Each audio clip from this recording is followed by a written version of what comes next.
Time now for the voice of the land on the Big Play Network with your hosts, Kevin Arnold and Always Positive Jay. Welcome into another exciting episode of The Voice of the Land. Tonight we got a huge show for you. We're on the Big Play Network, and as always, now we are brought to you by Greeny Sports Cards. If you need cards, those are the guys. Watch for their online auctions. And later on, we'll tell you about who's going to win our prize for next week. We're going to wait till Kevin comes in, and we started another one. So jump on board. And our man Ryan, who's my lovely co-host today, is going to tell you about that more. Normally, Kevin is the lead guy. Kevin is unfortunately sick, so we wish him well and hope he gets better. And we told him just get the rest because that's what you need. Behind the board, as always, is the main man, Peter Tella, producing the show. We like to call him Audio because he pretty much is an AI system back there. How you doing tonight, Peter? I'm doing all right. Can you guys hear me all right? Yeah, we hear you loud and clear, actually. Yep, it's nice and quiet here in the studio. Yeah, we had a lot of remote shows lately. Well, I do have the Cavs on in the background here, so. Oh, you get to watch them. Well, I get to listen to them. Jacob's watching them. Nice. He's got I'm gonna figure it out how to. I'm pretty sure I can watch them on Bally's. I just don't know how to get the app and all that anymore. But whatever, because it's the start of the Cavs season. You excited, Ryan? I'm excited. I am really excited. This team looks really, really good. I'm excited to get the ball rolling. So. Yeah, I actually never got to ask you if you are a big like Cavs or basketball fan. I know you wrestled, so and a lot of high school coaches, if I'm correct, they kind of like talk down on basketball because they don't want to lose you guys to play basketball. Yeah, they do. It's funny. I was never good at basketball. They don't let you play, man. No, at 6 foot, I play center, but I can rebound, so I play center. I have 6 foot. It is what it is. So. Yeah, it all matters who I was like when I played in rec leagues. It was the dudes were a little taller, so I had to play like guards. But when we played with my friends, I always played like as a center, being 6 foot. Well, my friend that was pretty tall, but play with some basketball players and you feel quite small, and especially the dudes on the Cavs. Like I've seen some of those guys close up, and they're just absolute monsters. They're huge. Even the guys who you think look small, like Steph Curry, kind of looks small, like on TV, but he's what 6'6". He's huge. So I mean, he would like tower over us. And yeah. That's what's so funny is because I grew up watching the Cavs, in the 80s and the 90s. Mark Price, he looked so small on the court, and I worked at the Radio Shack in college in Hudson, and he came in. And it was weird because you see him on TV all the time, and I'm like, oh, he's short. And then he comes in, I'm like, I gotta look up to him. It's like, holy crap, he is tall. It's just he wasn't as tall as everyone else, so it was kind of weird. Right. The same thing actually goes for like their size. You would like see Z back in the day and think he was just real tall and skinny, but when you actually see him, like the dude's arms were huge, man. They were like massive. I'm like, man, he ain't tall and skinny at all. Like that's a big man right there. Shaq being the biggest dude I've ever seen in my life, I was afraid. I was sitting courtside, and I'm like, dude, if this guy has to dive for a loose ball, like I'm bailing, dude. I'm not saving Shaq. You might die, Let's see that dude think like it's like an asteroid coming down to Earth. Right. But let's get back on the subject. The Cavs are kicking off. We got a new exciting season. We got a new coach, man, and that's the big story of the season is how is he going to get the big four to all mesh and play together. And I'm really excited to see how he's going to do that. Donovan's always been great since he's been here. He's been more than we could ever ask for. And unfortunately, like Darius Garland, we got to talk about him and what kind of season is he going to have? Like he's got a big bounce back season in him, I think. But last year he was hampered by really terrible injuries. He lost a lot of weight. Kind of like he said, he almost hit on how he lost the love for the game. There's just there's so many storylines for this season. I can't wait. Yeah, I'm really excited. I think Kenny's going to do well. I mean he's a developmental coach. Jared Allen attested that when he was in New York. But I think these guys are going to come out hot. I think it all depends on Evan Mobley, to be honest. I think Donovan is clearly going to be our number one. But how much can Mobley get the ball and facilitate? His passing has been really good in the preseason. He's And if he actually can, always been a good passer. seriously, It's he just throws some putting him in the dimes. position to do it. Right. And I think his confidence in shooting too. He's been taking some decent threes. He made one, I think last game or the game before, which is really good to see. But if he can be confident in his threes and just be a little bit more aggressive, I think this team can go very far. Obviously, sparing injuries. So. With his three, it's like you just need the defense to at least respect your shot to come out on you and hit a couple a game. I don't need you looking like Jan or the Joker shooting threes, but just one or two, make a game, and they're going to have to step up on you, and that's when you could drive or kick, and a whole lot of other things open up when they respect that three. I definitely agree. Unfortunately, one of our starters is already going to be out for a good while with a pretty bad ankle injury, and Max Strus. I like Max Strus. I think he's a hustle player. Again, another guy who could spread the court. So we're going to need guys like Dean Wade, who he's had ups and downs. He's very roller coaster. I want to see him become more consistent this season, and he's got an opportunity right now in the starting position. So if he wants to hold on to that, let's see. I want to see him play nice, consistent basketball. Right, and I think he's the right choice for the replacement for Strus. I think it was between him and LeVert, and I think it was. I was listening to Danny Cunningham earlier on Locked On Cavs, and he was talking about how who's awesome. Danny's great. Yeah, we've had him on before, and he is just a bowl full of knowledge when it comes to the Cavs. Yeah, I'd like to have him on again because I haven't had the opportunity. But yeah, I really like listening. I was thinking about asking Kevin to try to get him on soon. Yeah, sooner than later. Yeah, but as I was saying, shoot, I lost my train of thought now. You were listening to his podcast, right? And Dean Wade. Dean. With LeVert likes to be the guy.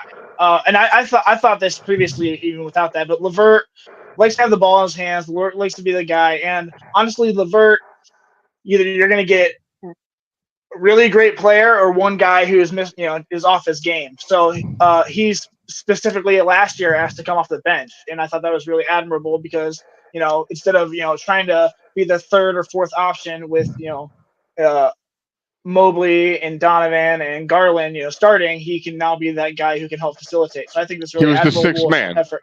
Yeah, for sure, and that's great. I think he's close to that J.R. Smith role, but I think he's really, really great coming off the bench. And I think Dean Wade is very versatile as well. I think he can play multiple positions. Mm-hmm. And he's got a good 3-point shot. He's a good player. He can shoot the three. Defense. I really like Dean Wade a lot. I think we'll see how he handles the workload. We'll see how he handles after this first game, and he's finally starting. We'll see. I think he can do well. Hopefully that'll reflect that tonight. Sorry, I just got a message. I'm trying to see if our guest, we got a guest coming on, Aaron Shea, former Browns tight end, H-back, played for that team up north. I say Michigan, but I was trying to be respectful to my fellow Buckeye fan here. But yeah, man, it's a big season for us. We got to take another jump. What is your expectations for this season? In terms of record-wise, wins. I would say I think Vegas had them at 48. I would say I think they could win over 50, or right around 50. I want to go probably as much as 54, 55. It's the East is hard, but I think they could hit around 50 wins this year. Yeah, that's what the over. I'm not sure what the over/under was. Did you say that? I thought it was 48. Yeah. Yeah, maybe 49 now. I'd like to see him get the over, and I really want to see him at least get into the second or into the Eastern Conference Finals this year. I want to see him a higher seed, and I want to see him win steps. You got to keep making steps up, and that's what it's about, being progressing as a team. We got rid of the coach because I think they thought that they got everything they're going to get out of him, and they needed to make a replacement so these guys can learn something new, and that way they could progress in their careers. Right. Definitely. I'm trying to think if there's any now. You there, brother? Yeah, you just switched sides on me. That was really crazy. So we're my better side anyway. So Yeah, they're 28 to 27 right now. It's just the beginning of the first quarter. It's still early. Like, it's a long season. Right. So I was in an argument with someone on the internet about if LeBron playing with his son was a historic moment or in a what was the special moment. And the guy said there's nothing historic or special about this. It feels forced. And I'm like, my argument to him is, first off, anytime any dad, no matter what the profession, who you are or what it is, if you get to play a sport with your son, like and actually a team sport, that's special. I don't give a Right. damn where, who, what's going on. That's awesome. And anytime someone does something for the first time ever in any sport, it's literally historic. What did you think about that, the whole thing, like it's going down right now? I agree. I think for some people, they wonder if it was actually earned or if it was strictly because of nepotism. I think that would be the more argument. I think it is a special moment. I mean, yeah, the Griffeys were both there as well, King Griffey Jr. and Sr. To help celebrate with that, and I thought that was really cool. There aren't very many father-son duos in any sport, like you said, and so it is special. It should be celebrated. I think just people question the authenticity of it, maybe. But nonetheless, like LeBron's been in the league so long, like let him have his flowers, man. Who gives a crap? So Yeah, I totally agree. Like yeah. what that dude did for the league, let him. He's allowed to do whatever the hell he wants at this Right. point. Like the kid actually plays damn good defense, and he probably still does need to develop. But it is what it is. Just be Right. happy for the situation. The Lakers aren't doing anything really this year. It's kind of just a cool thing that's going on, and I don't know. People just like to be mean and hate, no matter what the situation is. Yeah, no, I definitely think it's cool. I mean, it's special. Is it forced on us? Yeah. I mean, who cares? Like it's already here. Let's enjoy it. LeBron's still one of the best players in the league at his age. I mean, the guy's pushing being a grandfather at this point. He's going to be So 40. It's crazy. He's going to be crazy. 40s coming up on him, and that dude is still flying through the air. Yeah, I think he scored 18 or 15 last night. Like, he's still a beast. So what do you think the rest of the East? What are you looking at? Like, who are you afraid of? Obviously, outside the Celtics, who look right. insanely good again. And no matter what, who you are and how good your team is, you just got to remain healthy. But like the Sixers, do you see the Sixers being real? They added Paul George now, and they still have Tyronn Maxey, and who knows if Joel Embiid will play or not play. He's getting investigated apparently their team for if he's allowed to be sitting as much as he could. Or right, yeah. I think I mean Boston clearly number one, and with Porzingis not even playing right now, they could even get scarier. I agree. The 76ers, I think the Cavs will have a better record. I think they'll be seeded better than the 76ers, especially like you said with Embiid. He came out basically said that he's not going to play back-to-back games anymore, which is kind of crazy. Yeah, and they're suffering with injuries. I think Paul George is a great addition to that team. I think the Knicks are going to be scary. They had some great additions as well, and they've had our number a couple of times already, especially in the playoffs. 2 years ago? I cannot draw. I'm drawing a blank on the name. The guy they just got. He was from the Knicks. No, I'm gonna look it up. Keep talking. Sorry. No, you're fine. Yeah, I mean Brunson's insane. I think the Magic are up and coming and looking really, really good. I think that Paolo Ranchero looks really great, and Mikal Bridges. Sorry. Yeah. Oh yeah. That dude they made him change his shot, and now he can't make a shot for the life of God. I'm like, why would you do that? That dude was shooting awesome. Like they pulled some Brown stuff. Like, oh, this is working. Let's break it up and try to fix something that's working. And right. And I think actually, be honest, a lot of people like the trade that the Knicks made for Towns. I think if Oakley is healthy, I think he is a better fit for them. I think he's tougher. I think he's better defensively. Towns is better offensively, but he does some boneheaded plays like every single playoff ever was. And he's just bound to do it again. Like I guarantee you that dude will do a play that costs them a game. He does it. He's been doing it his whole career. Love him. Good guy, but it is what it is.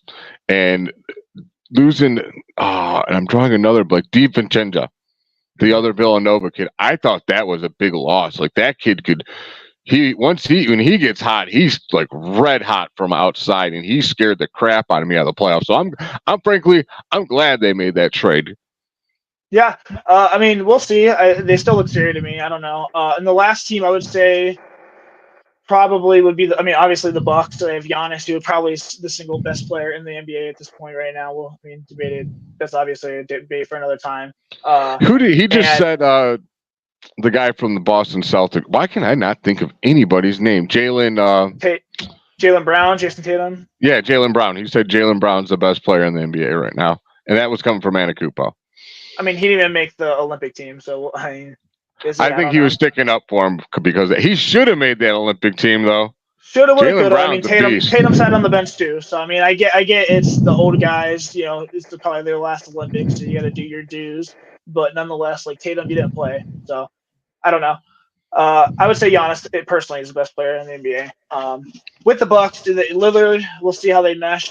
Still, it wasn't really that great last year, and injuries obviously plagued them. So it should be an interesting season. I think the East has lightened up a lot more. I think the West has gotten better. Who knows who's going to come out of the West, though? Like, there's some really tough teams. The Timberwolves are still tough. And like I said, I think they got better with those two guys. I think they're going to help them a lot. So I'm excited to see this season. That's all I know for sure. Yeah. With them, like I said, I say 50 games. I would say I can see them like third in the East going into the playoffs. I think that would be a really cool spot to go into. But that's, obviously with, no injuries and everyone playing together, which we'll see how it meshes with Kenny Atkinson.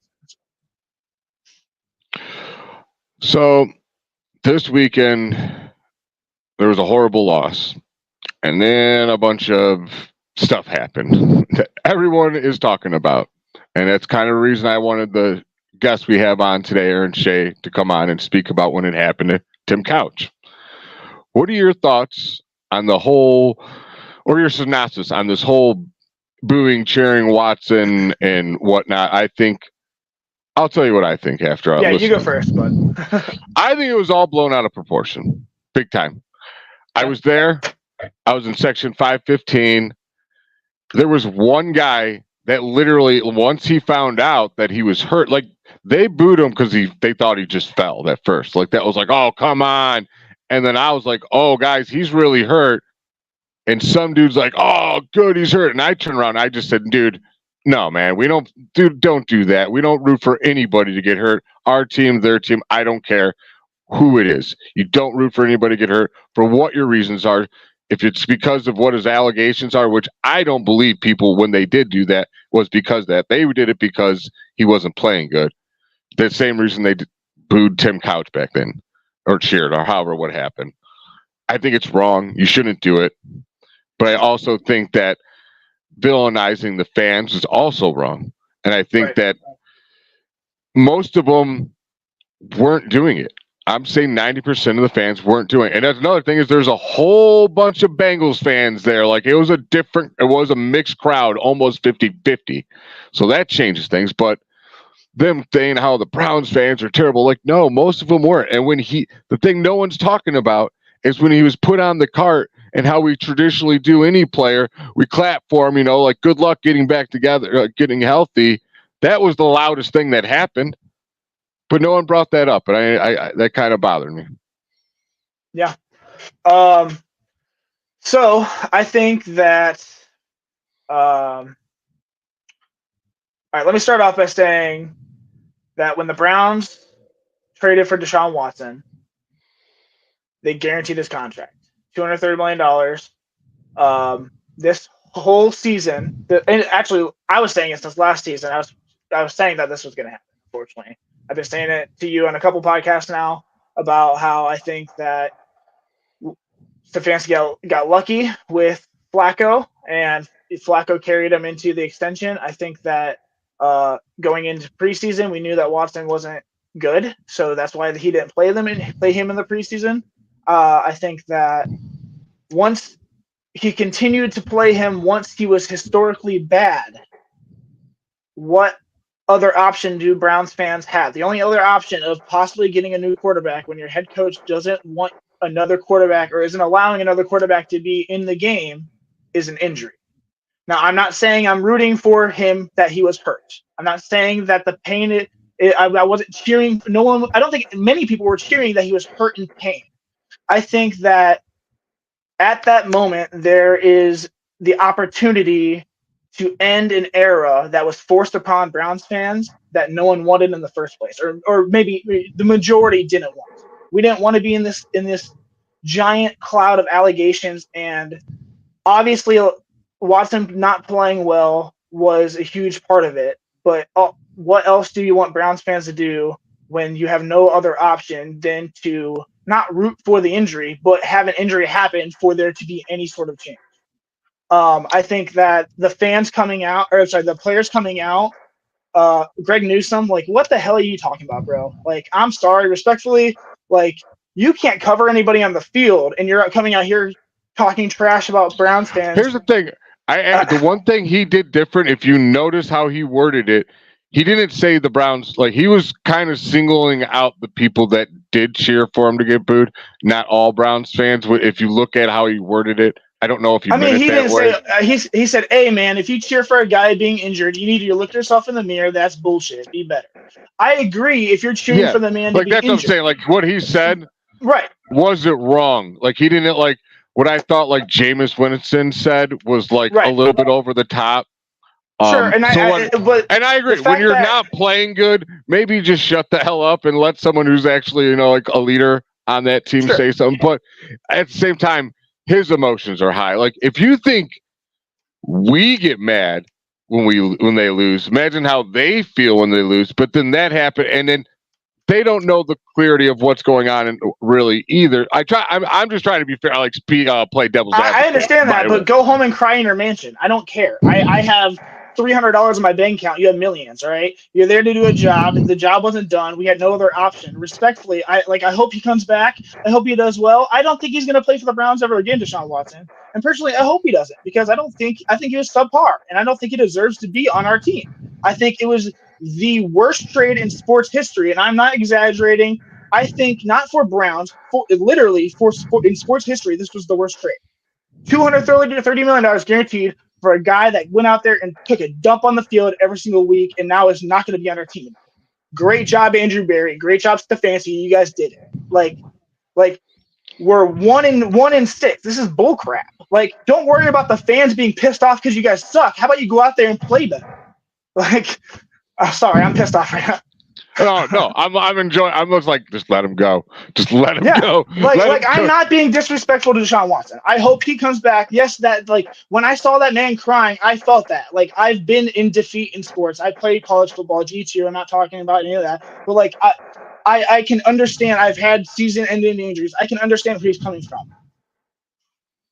But we had no other option. Now we're finally out of it. Now we're finally excited to see what DTR can do, or Jameis Winston can do, or possibly even look forward to the draft now that we have our first-round picks back, and we can't even, like, be excited for a possible future or a possible end to that chapter because you're butthurt in Marshall or putting everybody in a bubble, all Browns fans. Like you said, there's maybe 50 guys to 100 guys out there yelling until he got the cart out, and then everyone started clapping. Yeah. Okay. So I don't know. I just I thought it was very out of touch and disrespectful from the players as well. So I mean, I totally agree. I mean, there's sportscasters going out there saying they had every right to boo, cheer anytime they want because of what Browns fans have been put through. And I don't boo. I think I personally, and you can do whatever you want. Like, if you boo, like, if someone's playing bad and you boo, that's fine. I don't care. Like, and I'm not offended by it. I don't do it because I just don't think it does any good. Like, there's no good that could come from it except for maybe letting it out.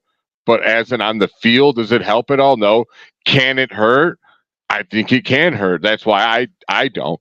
But if you do it, and I'm not saying anybody and everybody. Right. Go ahead. Right. You have that right. You paid for that ticket, dude. You, like, Browns fans have been through more than any sports fans there is. I believe they are the greatest fans of all sports, not of all four major sports. Browns fans are the best. They've been through the worst. So they're like, we've watched them win one game in 2 years, and now we're back to one game again. And This is worse than that, dude. It's because our expectations were so damn high. We have so many superstars on this team. We are like I said at the end of last episode, we are wasting Myles Garrett's career. The Browns are wasting Myles Garrett's career on this team. Know what the fun news is now? The rumors of Myles Garrett, teams are looking to trade for Myles. Like, no, dude, don't. Right. You'd be complete fools if you did that. But I don't know. Like, the one thing that scares me the most of all this, and why I'm just like completely fed up with Andrew Berry, like this dude's like every show, I'm pretty much going to say that dude's got to go until he's gone. Like, it is my sole. I've never been run guy out of town until Andrew Berry. Like, it just like snapped on me this year. Like, dude, what have you done? You have done nothing. You have put me in cap hell. I got so much dead cap space. Like, how are you going to field the team? You can't just keep pushing it down. Eventually, the buck comes due, and now we're screwed because we got this quarterback who you thought was good. You gave up the farm. It's not just 3 first-round picks. You gave up all kinds of other picks, too, and you gave him guaranteed money, fully guaranteed. Like, that's probably on the owner. But the GM should have been like, no, there's a reason we don't do that, and try to talk him out of it, but he didn't. And it's on him because he's the GM and he made that deal. And it is completely screwing us now. Now this dude, like, is he going to come back and play for us? Let's say even would you do it if you think all those fans hate you that bad and you got hurt and like you heard what you heard? And like I said, was there fans cheering? Sure was. It was a very minuscule amount of them, sure. But it happened. Like, that's got to bother you if you're a player. Like, all he hears is negativity from the city. Like, he ain't going to want to play here. And no one wants him to play here. Like, but we're going to have to deal with that contract. We're completely stuck. Like, I almost can understand the talks of trading Myles Garrett and all these players and just start stockpiling draft picks. Because only way you can win now is if you have a young roster on cheap salaries. No, it's just sad, man. I don't know. I don't want to talk about trading Myles Garrett. I mean, does it make sense? I guess. I think Zadarius Smith came out and said, "Oh yeah, playing for Detroit would be fun." Like, I think he's going to be gone. Some guys who are on 1-year contracts, they're going to be gone. But not like Andrew Berry doesn't have to worry about this because he's going to be gone as well. I think he's done. I think Stefanski. I mean, the only way Stefanski can keep his job is if he gets another Joe Flacco and hopes that Bailey Zappi is the next, guy up and coming that saves our town. Otherwise, I'm going to ask you, these guys, who's going to stay, who's going to go? We're going to start from the top. Andrew Berry. Gone. Paul I've been saying it for 2 years. He should have been gone. No, I'm not saying I'm not asking if he should be. Will he? I would say he stays just because he's Jimmy's buddy, but he should be. He's the worst. He might be the worst. Kevin Stefanski. I really liked him at Moneyball, but that's about it. Stefanski, he's gone. He's way over his head. He's not a good head coach, and people are. You think they're going to let him go if this continues? I think Stefanski will be the first one gone. What if Jameis Winston comes in and he starts playing good? That's the only, like I said a couple minutes ago. That's the only way that he. The huge news we didn't even speak on. He gave up play calling. He did, yeah. That's crazy. Which is honestly. weird. I mean, it's so weird, the timing. It's because, now you have a new quarterback who might fit your way of play calling and your style of thing, and you give it up. Like, I don't think he gave it up. I think he was forced to give it up finally. So. He might have been forced, but I also feel like if he gives it up, let's say he's not good. Like, Winston's not good. He throws a Winston, okay. And it's just as bad. And he might be putting up more numbers, but he's like just a turnover machine like he's been in his career. Good guy, hilarious, but he's turned the ball over a lot. And let's say he does that. Stefanski's almost saved himself. Like, look, dude, this is his system. My system, like, has proven that every quarterback has been good except for Deshaun Watson. Then you changed my system. You put Deshaun Watson in. He wasn't good in that either. But then you put another quarterback in this new system, and he didn't work that either. My system, he probably would have worked, but he didn't get to. It's almost like a conspiracy theory of mine of going on there. Yeah, I just think that, I mean, I've been saying Stefanski's on thin ice, and I think that this is the first step. Hey, man, like if you need to focus on being a head coach if you want to be a head coach. So I think this was the first step of them. Like, hey, we're gonna give this, let him Ken Dorsey do his job. You do your job, and we'll see how it goes. Yeah, I just I think Stefanski is not a good head coach. He is not. He has no game plan. He cannot. His You can't in-game readjust. adjustments is really bad. Yes, it's awful. And the other thing is he gets inexcusable. away from what's working a lot of times. Like, I don't know how many times I just feel like the run game would just be destroying teams last year, and he would just get away from it. And he's actually done that a lot. So, yeah. Right. And I think maybe of all of them, he's got a chance to stay. Who's that? But it'll probably be gone, Stefanski. If they blow it up, I think that it's better off they just get rid of everybody, let a GM, bring in his coach and his guy, because it never works when you force marriages together.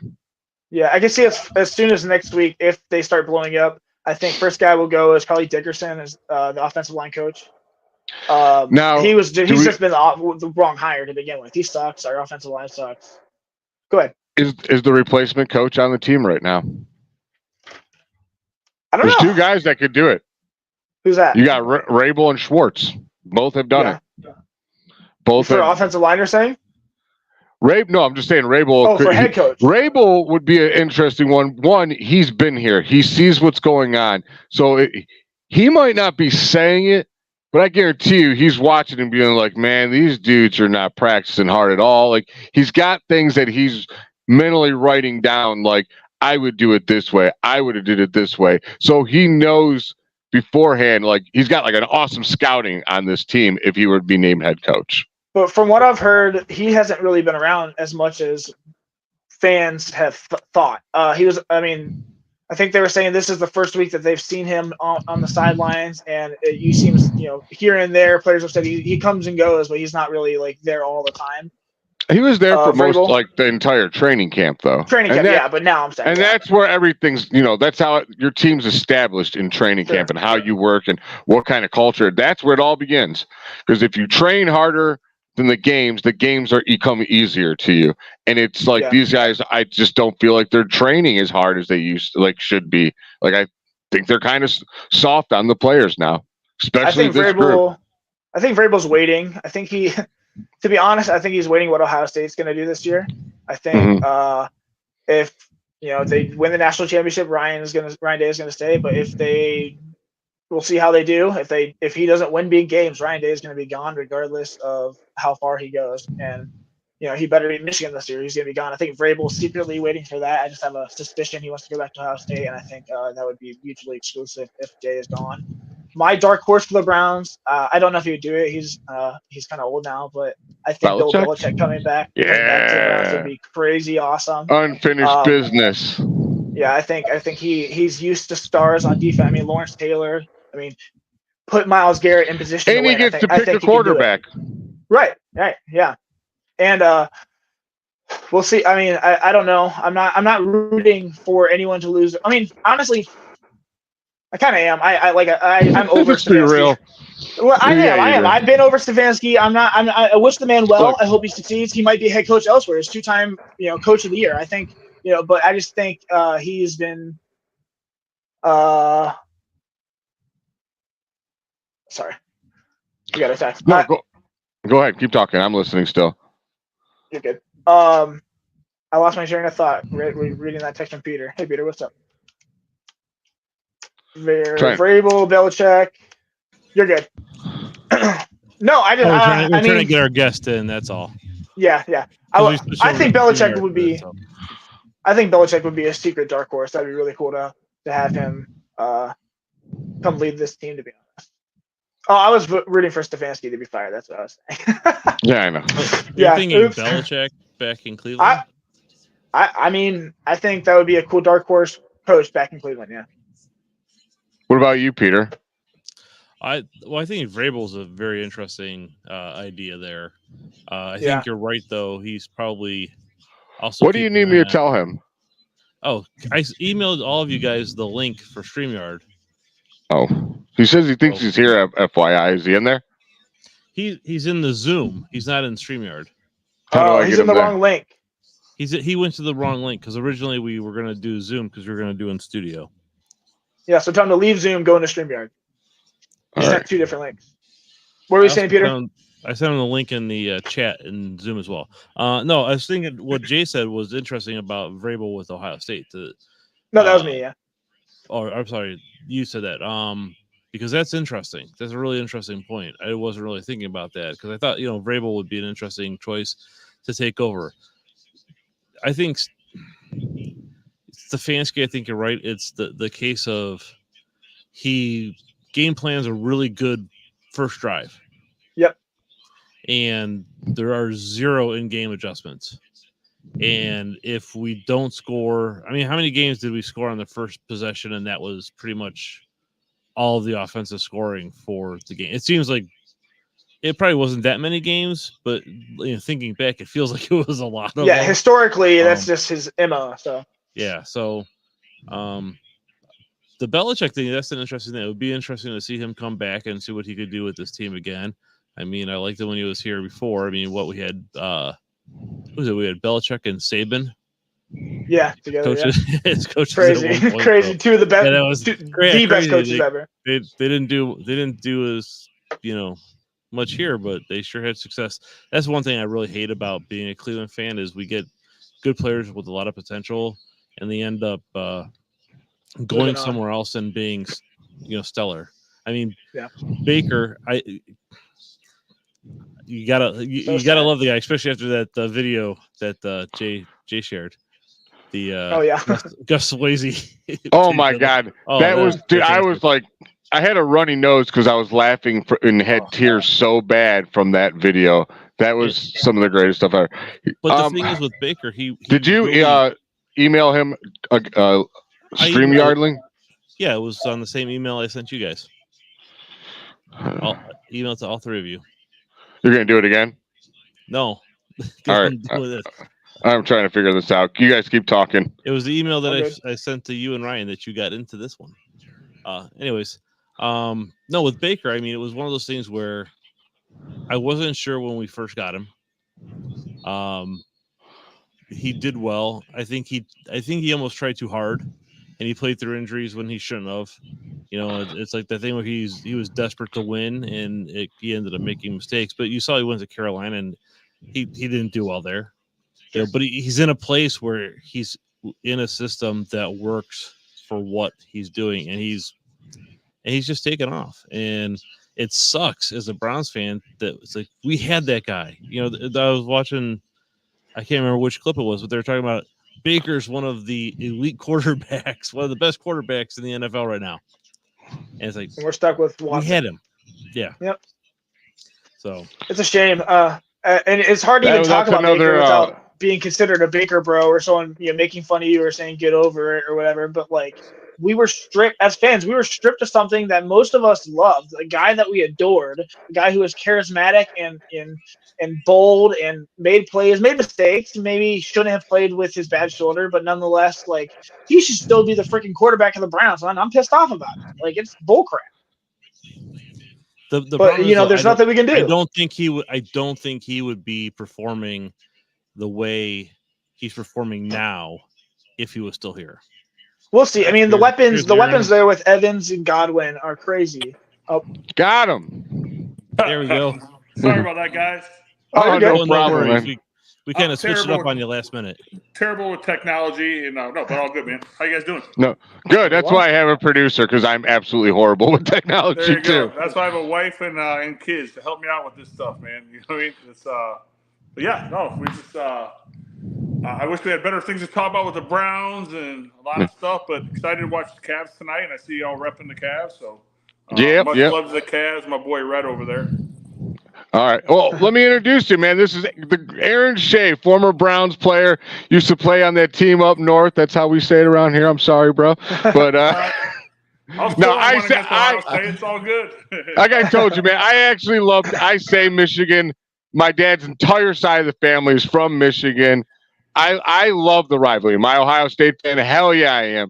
But do I go like I'm not a buck nut. I don't go crazy and try to fight other fans and stuff. I love the fun of the rivalry between fans. I love the smack talk, long as you keep it somewhat clean.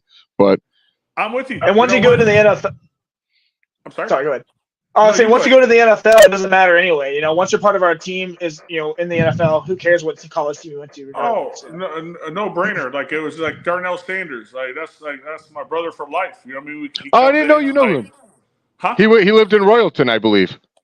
Yeah. Darnell. Yeah, I went to Royalton High School. I actually met him a couple times. Great dude. Oh man, awesome family.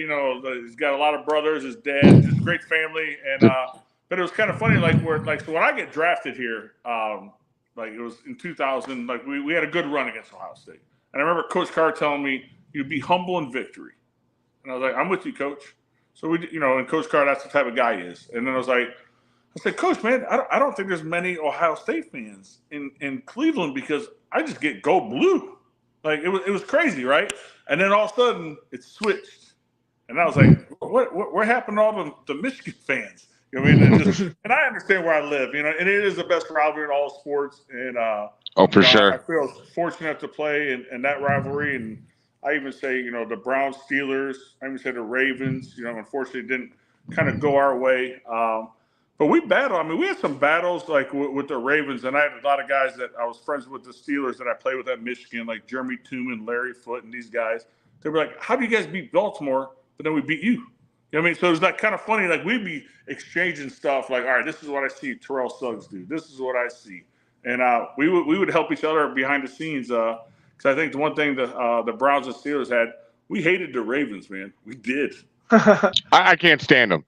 I tell people when the Ravens to me is like someone coming in to rob you, and the stuff that he's stealing, he then takes and beats you up with it. Like, oh man, you're not only stealing my stuff, but you're beating me with it, man. Well, it's rough. That's the one bad thing. My friend Kim from high school, Kim Herring, won a Super Bowl ring with the Ravens, and I'm super happy for him.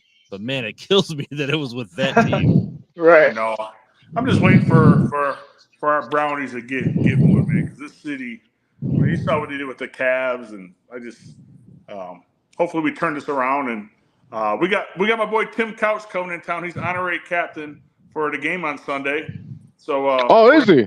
Yeah. I'm super excited for him. Insanely ironic, because there was a very unfortunate event that kind of happened that I believe was very much blown out of proportion. I was at the game. But if I'm correct, you were at the game when this happened to Tim Couch, when the fans were more or less, yeah. Which I was a little kid back then, and I was kind of pissed off then. What is that like for a player on the field when that happens? Well, we were. And be honest. No. Hey, listen, I don't lie. That's the one thing about me. I'm real, man. Yeah. All right, I'm glad I got you on then. So it pissed us off. Because Tim's our guy. He's our quarterback. You know what I mean? He would take us out. He used to be O-line and take him to Morton's. And I said, well, man, that was my best friend on the team. I said, this is going to be tight ends. So it'd be myself and Hayden. And we'd go down and invite ourselves to a nice meal. But Tim, I always say this about Tim. I look back at Coach Palmer, Chris Palmer. If you would have given him another year, we weren't too far off. You know what I mean? And then Bush comes in. So, I had 4 head coaches in 6 years. So, when I'd call my buddies, in Pittsburgh or Tommy in New England and whoever it was. Yeah, I don't know if he doesn't know that Tom Brady used to be his team roommate in college. Yeah, I did not know that. That's crazy. My son's godfather is an awesome guy and one of my best friends of all time. But when they're feel free to ask him to come on my show whenever you want. That'd be crazy. It ain't gonna do anything for his career, but it'll boost mine greatly. Yeah, no, I'm with you. But it's just one of those things. I feel like when you have a new coach, training camp is your first year training camp, and you're not now you can't do it, but you're full pads and it's 2 day off Sunday, 2 and they're all full pads. Man, you're talking Bill Cowher. I mean, full pads are off week 5. We're week 15, and we're still, and all of a sudden, I'm doing 2 ice baths a day just because I don't want to embarrass myself on Sunday. You know what I mean? So it's and I'm not making any excuses for us because, at the end of the day, you play for your team, but you play for your last name and your pride. But that was tough when other guys' legs were fresh and you're sitting there like, damn, I just played 2 games. You guys were in helmets for the last 7 weeks, whatever it was. And I think now, the NCAA, I'm sorry, the NFLPA, they've made it equal. We're like, hey man, I think you get 15 padded practices, and trust me, man, when I was player development, director of player development for the Browns, I felt like I was Doug Deacon, because Doug would always he's from my hometown, played against my dad in high school, and he would be like, man, back when I played, we had 3 a day. You know what I mean? Right. And it was like, and now I'm like, I was talking to my boy Eric Steinbach, former Brown, Tony Pashos, and we were sitting there, I go, guys, we feel like Deacon now, back when we played. You know what I mean? I go, but I'm older than these guys. I said, shit, guys, I was your player development guy where you're like, you guys were complaining about this. And I would, have fun with these guys in meetings, but I'd be like, man, get out of here. But I used to call it Camp Cupcake. And now it's good for the players now, because everything's equal, and especially with like brain stuff and all that. Right. I think it's good, but I think sometimes, like back in then, like you were playing for that coach, because you know how the Browns was, is like if you had a bad year, you're probably getting fired. I mean, so 4 head coaches in 6 years, and then my last coach was Marty Schottenheimer in San Diego. So he was awesome coach, and R.I.P. Yeah, rest in peace. No So, doubt there. I mean, I personally was against like the Browns not playing players in the preseason starters. Ryan was on the other side of the fence. Where do you stand on that? Like, because I just think they needed the reps. If I see Patrick Mahomes, who just won the Super Bowl, do it, why isn't my quarterback doing it? Okay, so I'm going to agree with Ryan too a little bit, but I see your side. I would say KYP, know your personnel. Would I have had to play some reps, just having some time off with Deshaun? I would have.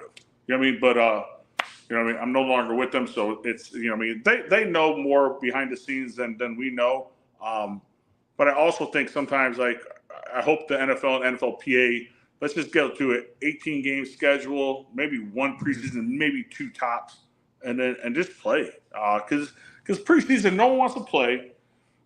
Everyone's getting worried about her. Everyone's kind of, how many tight ends we're going to keep, how many linebackers we're going to keep. You're trying to figure this out. And so I go back and forth, but I would say KYP. Like Tom Brady. But then you see Patrick Mahomes, he plays. You know what I mean? So, and Big Red, like he plays his guy when he was back in Philly. Tom Hecker was our GM with the Browns, and one of the best bosses of all time. But he would talk about how they would go, and they would go really hard in training camp, really hard about the first 4 or 5 weeks, and then the pads are off the rest of the year. So, if you were the Browns, what is your game plan right now? Like, you got a quarterback that you just tied up a whole bunch of money with. He just had a massive injury, hasn't been playing very well at all.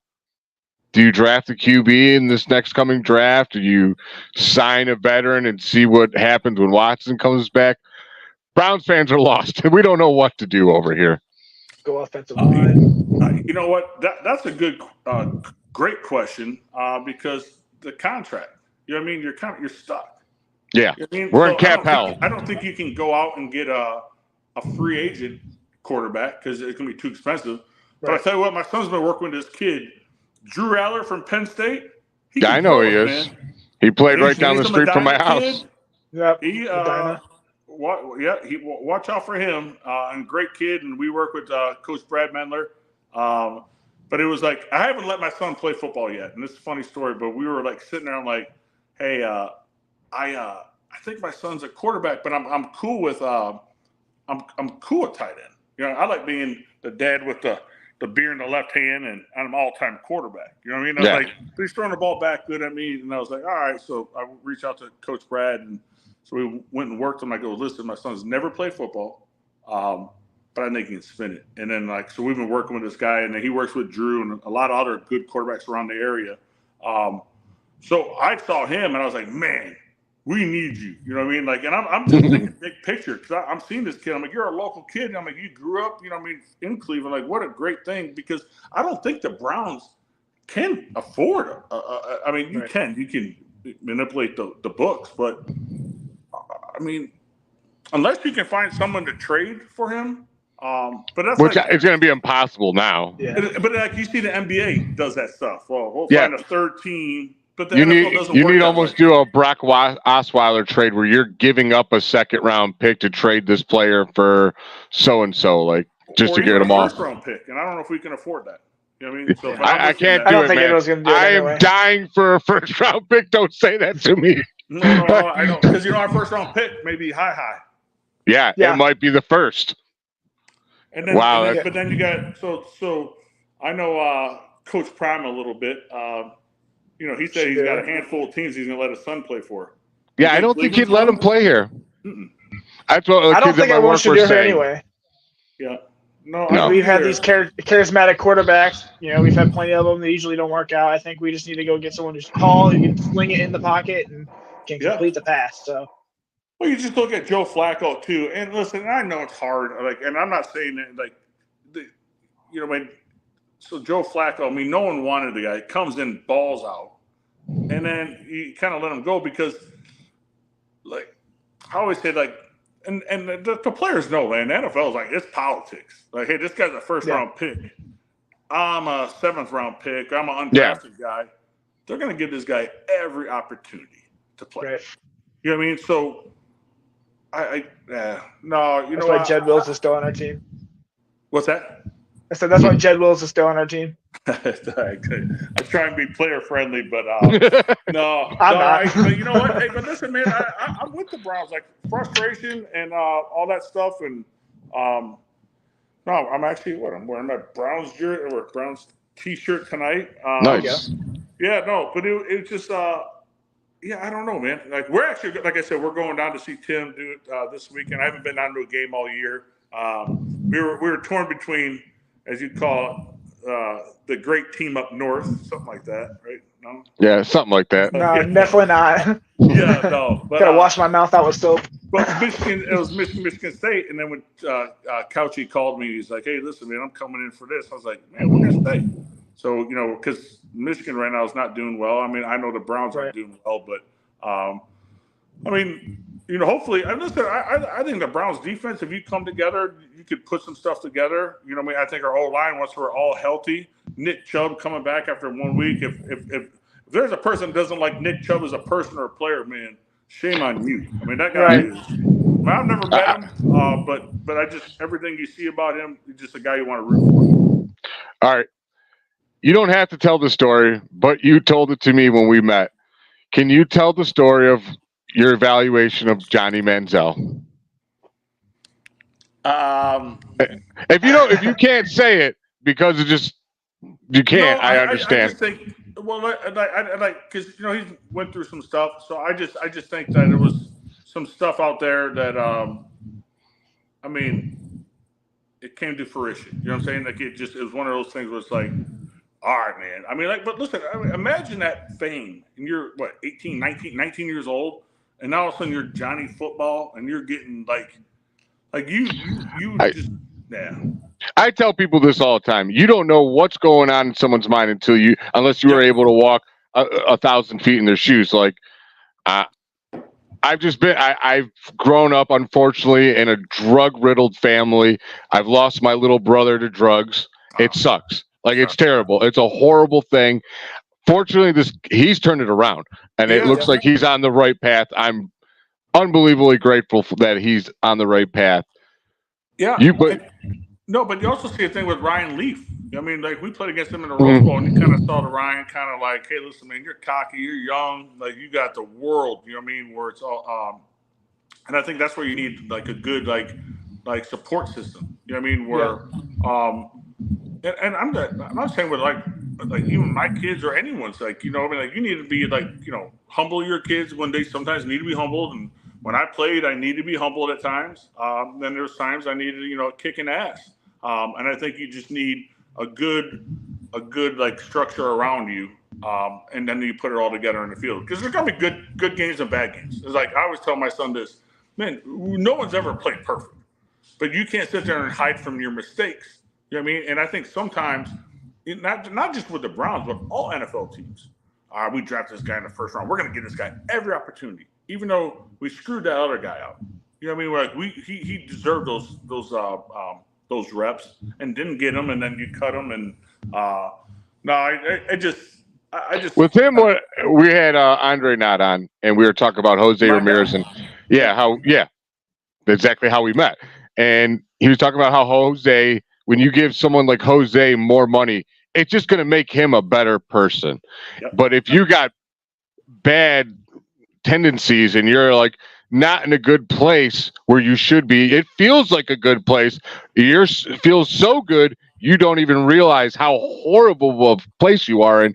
And then you give them millions upon millions. I dare anybody to like be able to subdue not going through what he went through.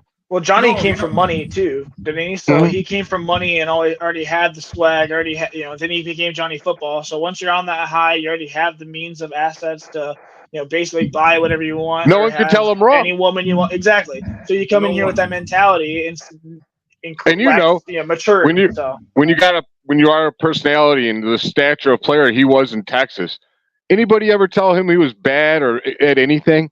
Or just everyone loved him. So no one told him he was wrong. Did you freeze? I just froze for a second. But yeah, there you go. I heard it. Yeah, you're good. Okay. I don't know what happened. Oh, you're good. No.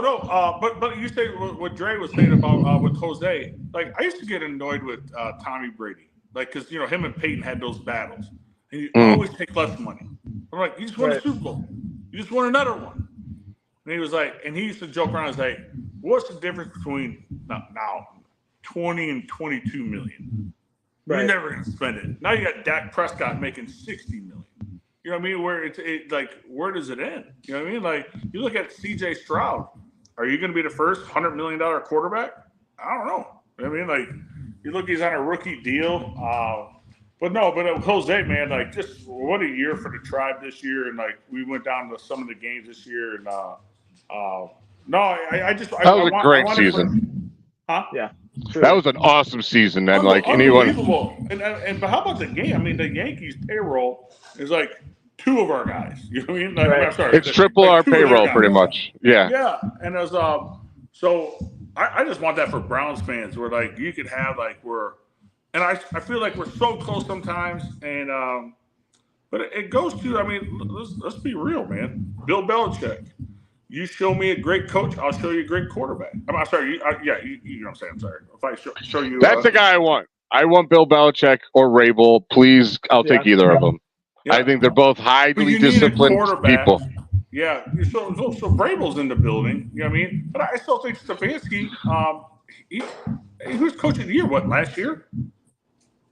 He got the reward, but I'm pretty sure Andy Reid was the real coach of the year, though. Oh, was he? Oh. No, he won.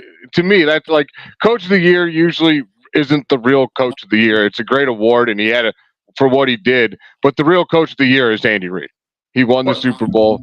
He's got the best team. Big Red for the last 10 years. You know what I mean? Yeah. And before that, it was Belichick every single year while he was there. But they're not going to give it to him. Like just same with LeBron. LeBron should be MVP almost every year he played, but you can't give it to him every single year. So you look at Bill Belichick's record without Tommy Brady. Now think about that. Are we counting his last years with New England when he didn't have anybody to throw the ball? The same team Tommy was throwing with. Yeah, it's true. But I mean, and Brady won another Super Bowl, so. I would love this. I would love to ask him. That was personal. That was personal right there. Oh, I bet it was. Yeah. no doubt. You know what I mean? Because it was does the coach or I'll be the first one to tell you. Like, listen, the NFL is a copycat system. Like, you have this system, that system. Look at Andy Reid. He changes up. They'll go 3 tights one game, and next thing you know, they're 4 wides. You know what I mean? Like, and they're running the ball or they're doing this. Like, he's a guy that there's no system. That's back when I was like playing, it was like you had the West Coast system. You had, the Chris Palmer had his system. You had different systems. But then in the day, you would sit there and you go, okay, let's say the Bengals play the Steelers. All right, so that's a really good play. So, okay, guys, it'll be like Bruce Arians, our offense coordinator. All right, we're going to steal this play. What do you want to call it? And I think that's where sometimes you get the like the funny things with Andy Reid, where like or Patrick Mahomes, where he's like, he'll give like a stupid nickname to a play, but that's the play, like milkshake, and you come up with a stupid name, and we'll laugh about it in a meeting, but then everyone knows that play. It's only in for 1 week. We're going to copy it, and I think Andy Reid is the best coach of all time of doing that, adapting to his personnel, and going for it. I mean, that dude has been I don't know how many Super Bowls with the Eagles, and then he cracked through with the Chiefs, and he's just an unbelievable force. Yeah. Well, last time I seen you, I got to ask you, how's the baseball season going with your kid? Is it done? Is it what's going on? We are officially wrapped up for the fall ball. It is I'll tell you what, baseball goes a long time. I know. We went January to October. But now you have, basketball starting, and like we went to basketball, and we were at Sing Nations today for a hit track thing. You know what I worry about these kids, and this is like a lot of like all these parents, the burnout for these kids. Like you're trying to play these kids year-round sports. Like I was football, basketball, baseball. Yeah. When football season was over, I didn't want to touch the football. Like I was ready to play basketball, and they had the basketball legs. And I'm like, damn, I can't even dunk anymore. And then, 2 weeks in, you get rid of your football legs, and now you're dunking, you're running. And then when that season's over, you go to baseball. And then you get your break, and you get a little summer, and it's like the seasons. It's the seasons. Now, every sport is a season. Yeah. I mean, a year. It's a year. I'm sorry, a year. So yeah, no, we're trying to take it easy, like as far as like, all right, man, I'm gonna give you this off, do this a little bit. But also, you're also a parent. When you get kids, you're like, you want to be the best versions of themselves, but you also don't want to burn them out. Yeah, it's a balance. Yeah, just a good balance. And my wife and I go back and forth, because sometimes you would think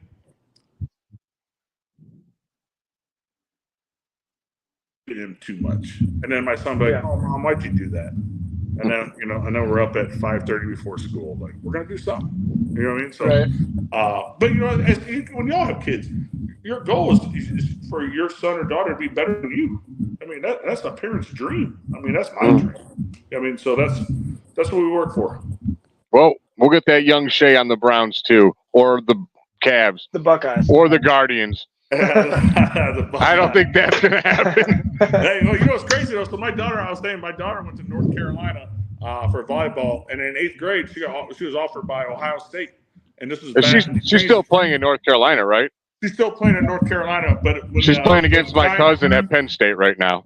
I don't know, they're both playing in college at the same time. She's actually the captain of the team too. So Joe Jervis's daughter, Caroline, she plays at Penn State. She probably knows her then. Yeah. Oh, no doubt. Yeah. So Joe and I, our daughters played on separate teams, and then we combined and went over to ABC, which is a good volleyball club. So that was kind of the Cleveland thing. But yeah, so she's at Penn State now. She was at Nebraska. But I was like, wait a minute, in 8th grade they offer? I was like, nah. Of course I ripped it up. And I said, if you're good enough for Ohio State. But what's crazy though? I would walk my tournaments, and Ohio State would be like, hey, Aaron. Hi, Caitlin. Hi, Cadence. Hi, Kinsey to my son. Hi, Ireland. I'd walk by Michigan. They didn't know who I was. It's kind of crazy. But at the end of the day, like I tell all my kids, it's your decision. You know what I mean? Like when I see Coach Cooper, like when I was recruited, it came down to Michigan, Ohio State, and Notre Dame. Probably Illinois, just from Illinois. But you look at all the recruiting stuff, and yeah, man. I tell you what though, I see a lot of the guys I play with at Ohio State, and these were stacked teams. These were close games. Like whoever ran the ball won that game. I think Ohio State.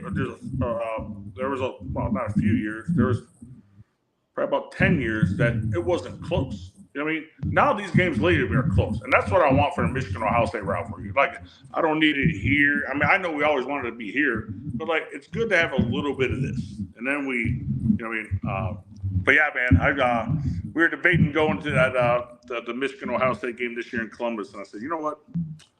Probably going to sit this one out and watch it home. It's one of my dreams is to go to that game one day. I don't even care where it is. I've never been. I've only been to one Ohio State game, and they were playing OU or something, it was kind of boring. It was like 70-0. I'm like, this is lame. When you go to the game, man, there's nothing like it. I mean that. Oh, the college atmosphere is much different than NFL. Awesome. Like those fans are really rowdy. You get the band. Yep.